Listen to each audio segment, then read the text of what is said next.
So let's talk about it. When I think about energy, in my world, we call that chi. And chi can be thought of as your life force or your vitality, basically how you're showing up for life in any given day. Okay. Your chi is a complex topic. So we're going to distill kind of the pieces that are useful for this conversation. Okay. So when I think about energy, I'm thinking about it in terms of, is there enough, right? Is if there's a lack of energy, then we might need to add more rest. Okay. If someone is feeling depleted, resting can be the right answer. There's also situations where there can be too much energy, and there's also situations where the energy can be stuck. And especially this one of feeling stuck can also manifest as feeling fatigued. And it's not a fatigue of needing more quiet, more meditation, more sleep, more quiescence. It's a fatigue of needing to, like, not being able to pivot into those parts of ourselves that are more action oriented. So the stuckness is like the energy wants to move and flow, and there's something blocking that. Okay.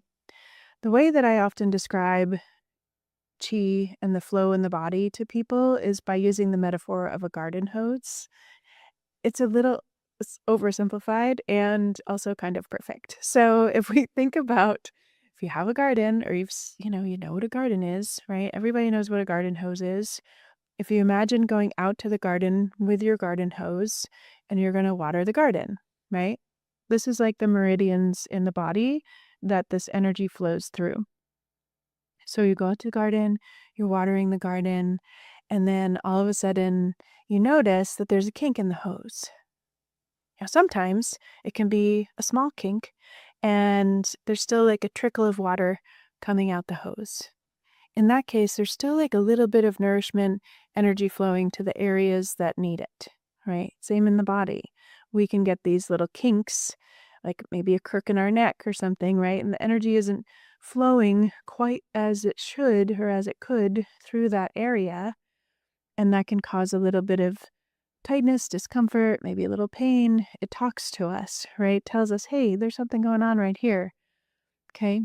If that kink in the hose is larger, then it completely stops the flow of water, right? So then now we have a situation where energy is not or water is not getting to the plants that we're wanting to nourish, right? And there's also a backup behind on the other side of that kink in the hose where there's too much water, okay? Similar action or mechanism in the body. There can be areas where there's not enough, and then there can be areas where there's a backlog or too much energy.